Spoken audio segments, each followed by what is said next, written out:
Bismillahirrahmanirrahim. Assalamualaikum warahmatullahi wabarakatuh.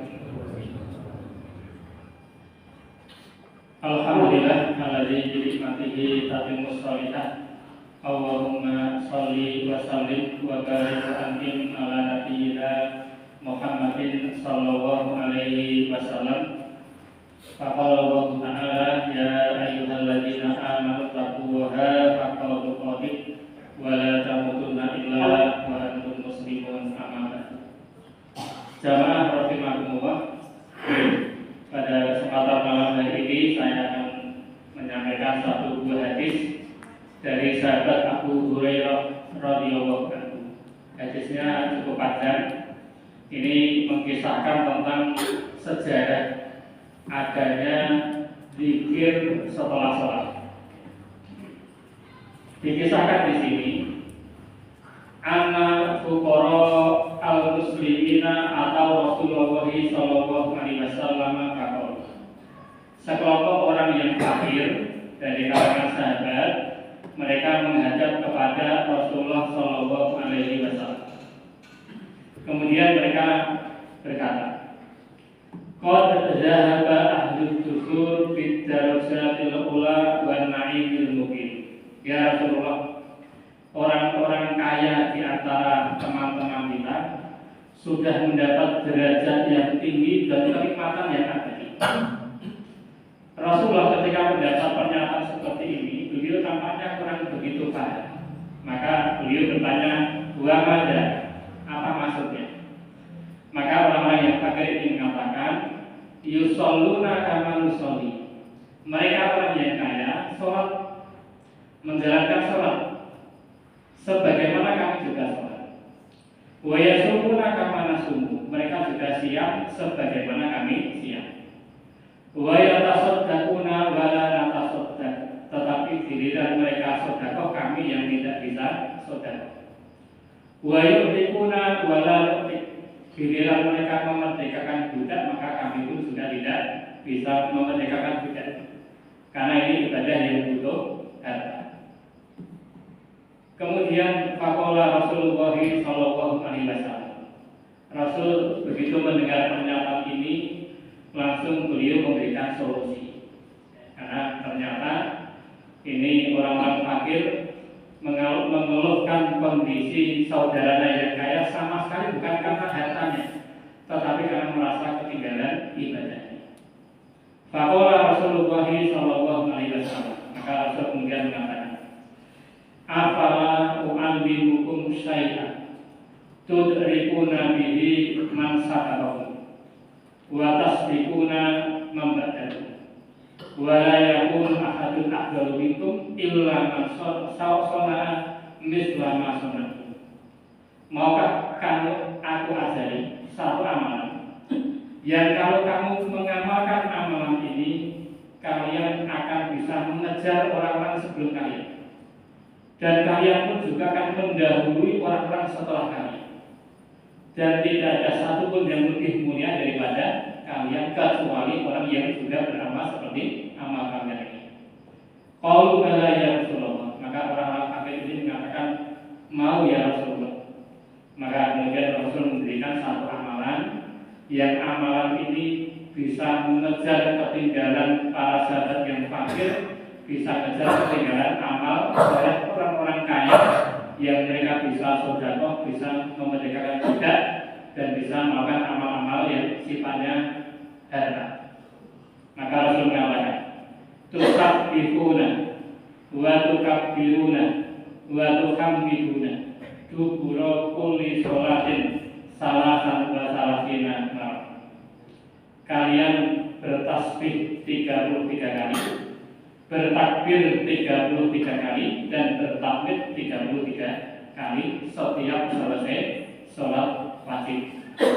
Dalam riwayat yang lain, tasbihnya dulu 33 kali, tahmidnya 33 kali, dan terakhir takbir 33 kali, dan dia ini dengan kalimat tauhid la ilaha illallah wahdahu la syarikalah lahul mulku wa lahul hamdu wa huwa ala kulli syai'in qadir. Dari hadis ini kita ambil 3 faedah secara singkat saja. Faedah yang pertama, bahwa para sahabat sama sekali tidak punya rasa hasad dalam masalah dunia, sehingga yang mereka adukan di kisah ini karena merasa tertinggal amal soleh daripada saudara-saudaranya yang lain yang bisa beramal dengan harta mereka. Jadi ini murni menunjukkan bahwa sahabat memiliki target utama kebahagiaan di negeri akhirat. Maka saya Mutawalli Tasawwi mengatakan dunia itu terlalu penting untuk ditinggalkan, tapi terlalu remeh kalau untuk dijadikan target akhir. Maksudnya dunia terlalu penting untuk ditinggalkan karena kita masih tinggal di dunia, tentunya masih terikat dengan hukum dunia. Kita masih butuh mencari rezeki dan sebagainya. Sehingga kalau ditinggalkan sama sekali akan kesulitan untuk hidup di dunia. Tetapi kalau sampai untuk dijadikan target akhir, tujuan akhir, maka dunia itu terlalu remeh. Karena kehidupan kita di dunia hanya singkat sekali, sehingga secara logika tentu kita akan lebih memforsir tenaga amal kita untuk masa depan kehidupan yang kekal tadi. Ini faedah yang pertama. Kemudian faedah yang kedua dari hadis ini juga menunjukkan setiap muslim punya kesempatan yang sama untuk masuk ke dalam jannah. Baik orang ini kaya atau miskin, semuanya punya kesempatan yang sama. Ini berbeda dengan untuk mendapatkan kenikmatan dunia. Orang yang punya harta mungkin punya lebih banyak kesempatan untuk mendapat kenikmatan dunia, tetapi untuk jannah tidak seperti itu.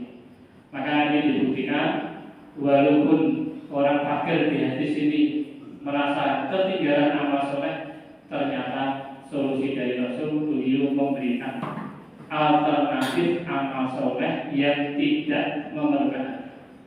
Makanya ketika Rasul bersabda fil jannati samaniyatu abwabin, di dalam jannah nanti ada 8 pintu jannah. Maksudnya adalah 8 pintu utama. Itu memang beberapa di antaranya pintu ini memang memerlukan harta. Misalnya babul haji, ini butuh biaya, pintu haji. Ada babul jihad, ini juga butuh biaya. Ada lagi babul sodakoh, pintu sodakoh. Orang yang hajinya mabrur, orang yang rajin berjihad, orang yang rajin sodakoh bisa lewat pintu ini.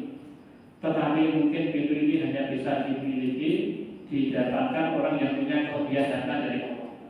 Tetapi ini tidak menutup kemungkinan bagi orang yang memang tidak bisa ngejar jannah lewat pintu ini. Ternyata pintu-pintu yang lain ternyata tidak butuh biaya. Di antaranya bagus sholat, pintu sholat, salah satu pintu jannah adalah pintu sholat. Ini pun juga tidak memerlukan harta. Ada lagi babul royang, pintu bagi orang yang rajin siang, atau juga babul zikri, pintu jannah untuk orang yang rajin berzikir. Maka ini artinya Islam sangat adil, memberikan kesempatan amal soleh bagi siapapun, baik kaya dan miskin, baik dia orang yang alim atau orang yang mungkin awam dalam masalah ilmu agama, semuanya punya kesempatan yang sama untuk masuk ke dalam jannah. Kemudian faedah yang ketiga dari hadis ini juga menunjukkan di dalam agama Islam tidak ada perintah untuk jadi orang kaya. Ini berbeda dengan para motivator yang mengatakan orang Islam harus kaya. Ini sama sekali tidak ada dasarnya. Buktinya Rasul ketika menerima aduan sahabat yang fakir, seharusnya Rasul memerintahkan mereka untuk jadi orang kaya, tetapi ternyata tidak. Rasul justru memberikan alternatif amal soleh lain yang tidak memerlukan data untuk mengejar ketinggalan pahala. Karena yang namanya kaya dan miskin itu murni pemberian dan pembagian dari Allah Subhanahu wa Ta'ala. Banyak dalil yang menunjukkan itu. Misalnya surat Az-Zukhruf ayat 32, nahnu qasamna bainahum ma'isyatahum fil hayatid dunya. Akulah Allah yang membagi-bagi di antara manusia jatah rezekinya di kehidupan dunia ini. Lebih jelasnya lagi misalnya di dalam surat Ar-Ra'd ayat 26, Allah berfirman, Allahu yabsutur rizqa liman yasha'u wa yaqdir. Allah lah yang meluaskan rezeki bagi sebagian hamba dan menyempitkan rezeki bagi sebagian hamba yang lain. Maka kalau urusannya kaya dan miskin itu murni pemberian dari Allah Subhanahu wa Ta'ala. Karena murni pemberian Allah, tidak ada perintah untuk jadi kaya dan juga tidak ada perintah untuk jadi miskin. Tugas seorang muslim hanya berikhtiar mencari rezeki dengan cara yang halal, itu saja. Dan kalaupun Allah menyempitkan rezeki bagi sebagian hambanya, ini pun nanti di akhirat akan mendapatkan kompensasi yang tidak akan didapatkan oleh orang-orang yang kaya. Sebagaimana sabda Rasulullah SAW, riwayat dari Imam At-Tirmidzi, Imam Nasa'i, kemudian Imam Ahmad, Imam Ibnu Majah, di mana Rasul mengatakan yadkhulul fuqara'ul jannata qabla al-aghniyai bi khamsi mi'ati sanah. Orang-orang fakir yang mukmin nanti mereka akan masuk jannah 500 tahun lebih dulu daripada orang yang kaya. Ini menunjukkan bagaimana orang yang disempitkan rezekinya oleh Allah pun akan ada penghargaan di akhirat. Lebih didahulukan masuk ke dalam jannah. Para ulama mengatakan orang fakir lebih dulu masuk jannah 500 tahun sebelum orang yang kaya, karena yang pertama hisab mereka lebih ringan. Hisab masalah harta mereka lebih ringan sehingga lebih cepat selesai dan lebih cepat masuk ke dalam jannah. Sebab yang kedua, karena dulu ketika di dunia mereka tidak bisa mendapatkan kenikmatan yang banyak. Kenikmatan yang mereka dapatkan sangat terbatas sekali.